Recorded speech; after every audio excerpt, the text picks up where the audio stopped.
Rand Paul and a bunch of libertarians and progressives in Congress are finally proposing legislation to stop arming Saudi Arabia. And Rand is going to be interviewed about it here on CNN.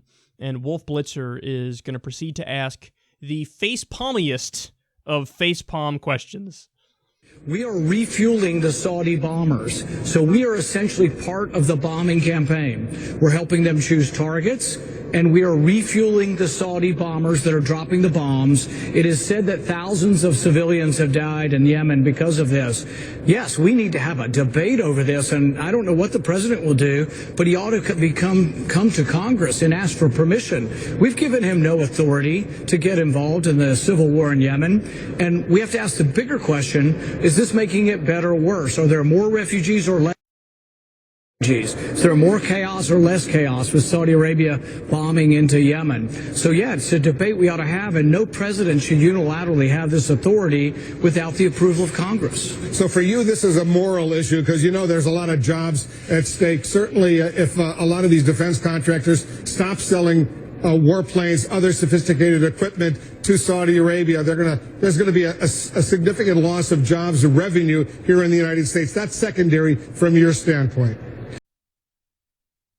What? What did you just say, Wolf Blitzer?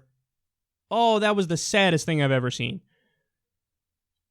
Wolf, you're talking about jobs when Rand Paul just brought up, we are helping massacre thousands of innocent civilians, women and children in Yemen. Maybe we should stop that by not arming ISIS that made it, which is Saudi Arabia. And Wolf Blitzer's contribution to the conversation and his next question is, but Rand, there are a lot of jobs that are dependent on this. We build machines of death and then we sell them, so wouldn't it be bad if we stopped selling the machines of death? Okay, but again, by your logic, Wolf, why would we not arm ISIS? Why would we not arm ISIS? Well, I know you want to stop arming ISIS, but gosh, there's a lot of jobs that are dependent on arming ISIS. So what are we going to do? We got to care about those jobs more than the lives of the civilians being massacred by ISIS, committing a fucking genocide. Well, what are we going to do? We got to make the money and have the jobs with the defense contractors.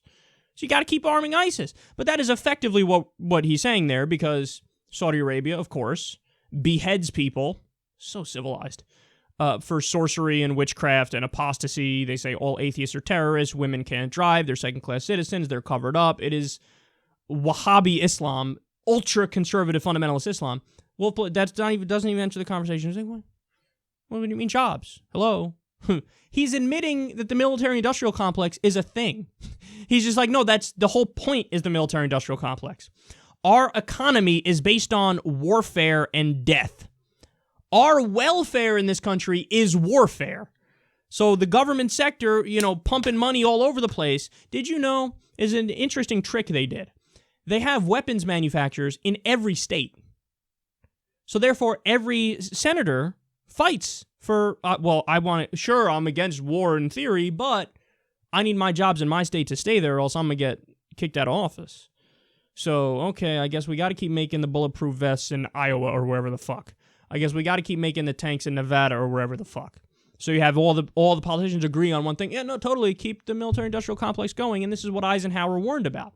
If war is profitable and you're disconnected from the effects of said war, well, then you just become barbarians and savages who don't care that they're creating the tools that are used to commit genocides all over the place.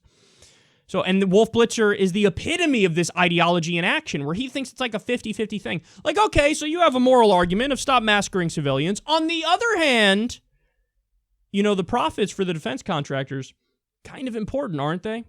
I mean, Boeing might suffer a little bit, so what are we going to do? I mean, I guess we got to keep building the machines of death. Am I right? No, you're not right. It's like, imagine watching this through a historical lens, and, you're back in the day, and I don't even know if TVs existed back then, but let's assume they did. And you have somebody saying, we need to shut down these gulags because it's a really bad thing and a lot of people are dying, and it's the correct thing to do morally, and it would bring justice to the situation if we shut down the gulags. That'd be the right way to go. And some idiot, state reporter in the Soviet Union Goes, but then again, there are a lot of jobs for the guards at the gulag, so what are you going to do? You're going to take away their jobs from them? I don't know.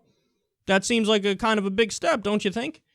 That's not a thing. That's not a response that's, carries any water to it or weight to it. That's just stupid. You sound like an idiot. You sound like a fucking moron when you say that, because you are that.